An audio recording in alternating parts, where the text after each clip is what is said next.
CN's archetype system is unrepresentative of operator role, and it should not be used as a basis of either comparison or team building, as they are mostly fluff. Towards the end, I talk about my takes regarding tier lists. My main motivation for this video comes from the initial dismissals of No the Radiant Knight due to her archetype as being similar to Skadi, or core misconceptions leading to statements such as I see X threat by Kyo, he uses Silver Ash, can I replace it with Lapland? Or even more flagrantly, the comparisons made by tier lists, which further amplify these ideas, alongside the classic, you can't compare operators because they are different, or tier lists don't exist in Arknights. Before we begin, I'll quickly introduce what the archetypes are in case they are foreign. CN has introduced subclasses to the 8 main ones currently available.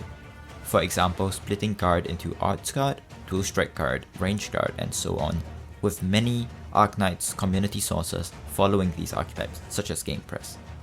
The main purpose of such splits are likely to segue into the module system, which is roughly based on these archetypes, and potentially into subclass specific contingency contract risks, but we haven't seen them in both CC6 and CC7, so that's still up for debate. Mainly, the issue stems from how the archetype system is forced to be as inclusive as possible, whilst not being absurdly cluttered. But in Arknights, the 6-star iterations of these subclasses have to do something special, or they'll be relegated to being a waifu-only unit. Key case in point being Siege or Skadi, which are statistic variations of their lower rarity counterparts. In their case, the archetype system works extremely well since you can accurately describe them as either a 2-block vanguard or a duelist guard respectively. But it's very strange that in a roster of nearly 40 6-star units, that at a glance I'm only be able to find a whopping 2 comparisons which fit the criteria.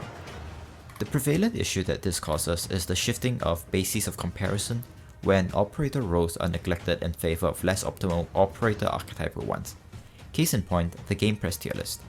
The tier list isn't extremely great, and everyone knows that, but it's still the most widely sought after source for newer players and more casual older players alike. The comparisons there are exclusively within archetypes, which wholly under or oversells certain units, and in some cases, those don't particularly make sense. I don't mean to shit on GP or anything. There are some very good writers there, and the site as a whole is a great resource of factual information, but there are a brilliant example on why comparisons with CN archetypes as a basis do not work out. See relative comparisons being impossible because of these constraints, thus causing, by their own description, arbitrary ratings on certain operators like Click, who function identically to an ST caster but gets shafted by having the mechanic archetype. For the more major offenders, let's take a look at some of the most broken operators in the game and their positions relative to their own archetypal counterparts. Surda. Although S1 and S2 are traditional Arts Guard skills that are similar to say Gardamir's skill 1 or Musa's skill 1, her S3 is the only reason she's so overwhelmingly powerful, and it's a helidrop on demand immortal nuke, which no other unit in her archetype can even hope to compare to. The closest comparisons would probably be either Utage, who's in the Musha category, or Spectre, an AoE guard that a lot of people refer to as a lane holder. Aya Fiala is classified as a single target caster, but her skill 2 performs basically the same role as an AoE caster, which most of the community actually acknowledges and allows cross-archetypal comparisons between Aya and AoE casters. Her S3 is a helidrop nuke that's much more comparable to other helidrop nukes, such as Surda S3 or Silver Ash S3, except she's on a ranged tower, and functionally, no other ST caster can even come close to being compared to it. For Mountain, he's more similar to being an AoE guard than anything, single-handedly elevating his archetype out of the dumps. Brawlers are generally considered suboptimal, and instead of embracing his archetype, he just decides to become a mini Blaze. Again, functionality-wise, he's not comparable to any other brawler. You get my point. In a higher rarity context, the archetype is wholly irrelevant when looking at an operator's value, and stuff like Couchstead being part of the single target medics category seems almost comical on Yosta's part. Conversely, you have people like this wonderful individual, arguing that based off archetype, Blaze and Thorns are completely different, which makes me question how hard the collective single EN brain cell was working on that day. Practically, These new archetypes are decent at evaluating lower rarity options due to how nicely they fit into predefined roles. But as you go higher and higher up, the impossibility of comparisons really starts to hit home. Operator comparisons can be valid in most situations, regardless of archetype, as long as they fulfill a similar purpose. Surtur and Silverwash being completely different units that do completely different things doesn't change the fact that they both excel at performing similar roles, which are heli drop nukes that can deal a decent amount of damage to bosses or elite enemies, especially when sufficiently high physical damage is indistinguishable from arts.